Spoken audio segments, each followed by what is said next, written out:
నమస్తే రమ్మగారు. నమస్తే జయ. రమ్మగారు, ఇంట్లో మనం రకరకాల భగవంతునికి దీపం పెట్టుకుంటాం. అఖండ దీపం అనేది ఎప్పుడు పెట్టుకోవాలి? ఏదైనా దీక్షలో ఉన్నప్పుడు అఖండ దీపాలు పెడతారు జయ. ఆహా! మామూలు రోజువారీ దీపం వేరు. హ్మ్. ఒక్కొక్కళ్ళకి ఉంటుంది పొద్దునుంచి తెల్లవారి పొద్దుదాకా దీపం ఉండాలి అని, రాత్రి తెల్లవార్లు దీపం వెలగాలని. మామూలు దీపారాధనే కొంచెం ఎక్కువ నూనె పోసి సన్నగా వెలుగు పెట్టి పొద్దునుంచి సాయంత్రం దాకా వెలిగేలాగా పెట్టుకుంటారు కొంతమంది. హుహు. ఈ అఖండ దీపం అంటే సాధారణ దీపారాధన కాకుండా అఖండానికి ఒక ప్రత్యేకమైన పద్ధతి. బియ్యము ధాన్యం పోసి హ్మ్. తర్వాత దానికి కాస్త అలంకారం అది చేసి అప్పుడు ఈ పెద్ద పెద్ద దీపం పెడతారు. పెద్ద ప్రమిదిలో వేస్తాం కదా, పెద్ద ఒత్తేస్తాం. ఒకటే ఒత్తి వేస్తాం కదా ఒకటే రమ్మగారు? ఒత్తి అవి రెండు ఒత్తులు లేదా 3 ఒత్తులు పేని ఒక స్వరూపంగా ఒక జ్యోతి. అఖండం అంటే ఒక్క జ్యోతి. హ్మ్. ఈ అఖండ దీపారాధన ఇప్పుడు 9 రోజుల దీక్ష, 5 రోజుల దీక్ష అలా ఉన్నప్పుడు పెడతారు. హుహు. అయితే ఈ అఖండ దీపానికి చిన్న నియమం ఉంటుంది. అదేంటంటే కొడి కడుతుంది. ఆ కొడి తీసి మలిపి మళ్ళీ కొంచెం జ్యోతిని ప్రజ్వలనం చేయాలి. హుహు. ఎక్కడ పడితే అక్కడ బాత్రూములకి వెళ్ళొచ్చి బయటికి వెళ్ళొచ్చి దీపారాధన దాన్ని ముట్టుకోకూడదు. హ్మ్. మడిగా చేయాలని మా ఇళ్లలో పద్ధతి అయితే మడిగా చేయాలని.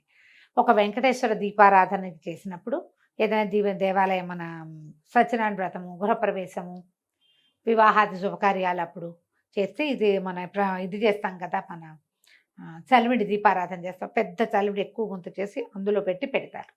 ఎప్పటిదాకా వెలిగితే అప్పటిదాకా దాన్ని అట్లా పూర్తిగా వెలగనిస్తారు.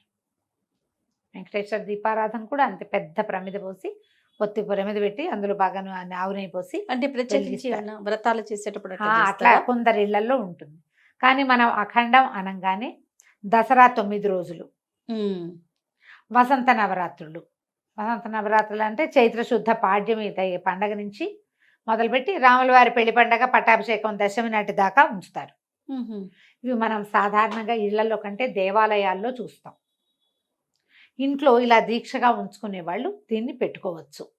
ఓకే. ఇప్పుడు ఏదైనా జయ, నిన్ను బెదిరించడం ఎంతసేపు? అంతే కదా రమ్మగారు. ఒక్క మాట ఇప్పుడు నా వీక్‌నెస్ ఏదో తెలిసిందంటే వెంటనే బెదిరించొచ్చు. బెదిరించడం చాలా సులువు.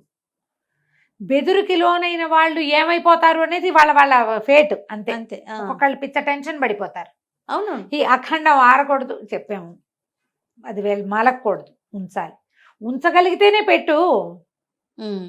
నువ్వు పెట్టాలి, అది మలకూడదు, నువ్వు ఒళ్ళు దగ్గర పెట్టుకోవాలి అంటే పెట్టకపోయినా పర్వాలేదు. రోజువారీ దీపారాధన చేసుకోండి. ఇంట్లో నలుగురు పెద్దవాళ్ళు ఉండి, నీకు వెన్నుదన్ను ఉండి, ఇంట్లో పని చేసుకునేందుకు అవకాశం ఉండి, నువ్వు బయటికి వెళ్తే నీ ఇల్లు దీపాన్ని కనిపెట్టుకుని ఉండేందుకు ఇంట్లో పెద్ద దిక్కుంటే అప్పుడు నువ్వు అఖండం పెట్టుకోవాలి. ఏ అవకాశం నువ్వే అసలు ఇంట్లో నుంచి బయటకు వెళ్ళవు, నీకే పరమ శ్రద్ధ, నీకు అదేదో నువ్వేమిటో చాలా చేయగలవు పాపం నువ్వు, అలాంటప్పుడు పెట్టుకో. నీకు భయం ఉంటే చేయకూడదు ఇలాంటివి. అమ్మో నెత్తణిస్తుందని, నెత్తణించడం కాదు, చటుక్కున కరెంటు పోయిందని ఒక్కసారి ఏమవుతుంది మన పరిస్థితి? అంధకార బంధనం అయిపోదు? దీపం వెలిగినా అంతేనమ్మా. భయపెడితే ఎట్లా? అసలు చేయటం మానేస్తారు కాదు మరి, అంతే కదా. నేను ఎప్పుడు నాకు ఒకటే సిద్ధాంతం ఉంటుంది జయ. మీరు ఇది ఎక్కడ చదివారు అని అడిగారు ఎవరో నన్ను. ఎక్కడైనా చదవాలా? ఆలోచించం మనం. చదవాల్సిందేనా మనం? రోజువారీ దీపారాధన చేసుకో. అదేంటండి 10 రోజులకు అఖండం పెట్టాలి మీరు చెప్పలేదు, పెట్టకపోయినా పర్వాలేదు అని అలా ఎలా చెప్తారు మీరు? పెట్టాలి. అసలు 10 రోజులు చేయక్కర్లేదు, మీరెవరు కూడా చేయక్కర్లేదు, మీ ఇంట్లో లేకపోతే చేయక్కర్లా.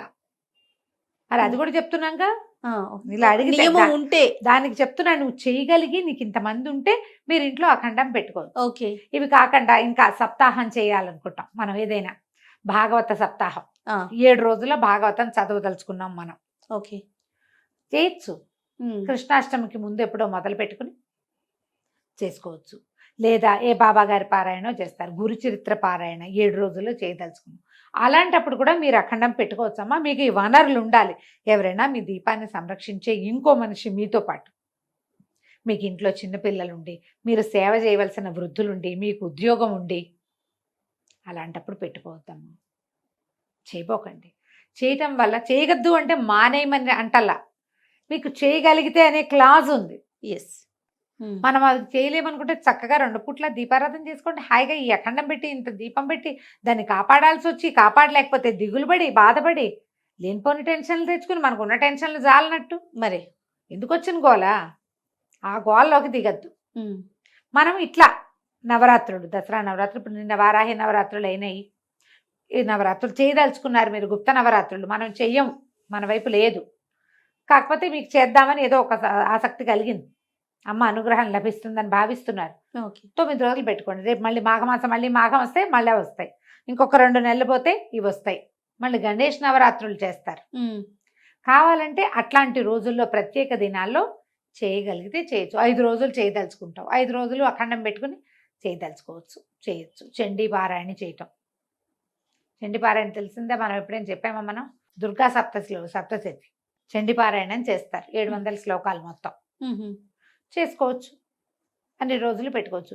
ఒక్క రోజులో ఏదో పూర్తి చేయదలుచుకున్నాం, అప్పుడు కూడా మనం మొదలుపెట్టిన దగ్గర నుంచి మన మొత్తం అయ్యి దీపారాధన పూర్తిగా కైంకర్యాలన్నీ జరిపేదాకా దీపాన్ని ఉంచుకోవచ్చు, కాస్త పెద్ద ప్రమిదలో పోసి. ఇదే పద్ధతి. మనం ఈ అఖండాలు ఎక్కడ చూస్తాం అంటే మఠాలు, పీఠాలు, దేవాలయాలు సంరక్షించే జనం బాగా ఉంటారు. ఉమ్, అప్పుడు పెడితే దీపం వెలుగుతూ ఉంటుంది. అట్లా అంటే మనం మధ్యలో కాస్త అటు ఇటు వెళ్ళినా కూడా సేవ నడుస్తూ ఉందన్న గుర్తు ఇది. అంతే అంతే. మనం మన జీవితకాలంలో అవసరమైనవి ఉంటాయి కదా. అవును. జీవితంలో మనం బాత్రూమ్లకు వెళ్ళాలి, అవసరాలు ఉంటాయి, ఆహార స్వీకారం చేయాలి, ఎవరైనా వస్తే తాంబూలాలో భోజనాలో ఏవో ఒకటి చూసుకోవాలి. కానీ నీ సేవలో నేనున్నానని చెప్పడానికే అఖండాన్ని పెడతాం. వదిలేసినట్టు కాకుండా ఉమ్, ఆలోచించి పెట్టుకోండి. ఇంట్లో పెట్టుకోవచ్చు. ఇట్లా ప్రత్యేక సందర్భాల్లో ఎప్పుడు పడితే అప్పుడు చేయకుండా ఉమ్, ఇలా మనం కంటిన్యూస్ సేవాకాలం జరిపేటప్పుడు ఖచ్చితంగా పెట్టుకోవచ్చు. పెట్టుకోవచ్చు.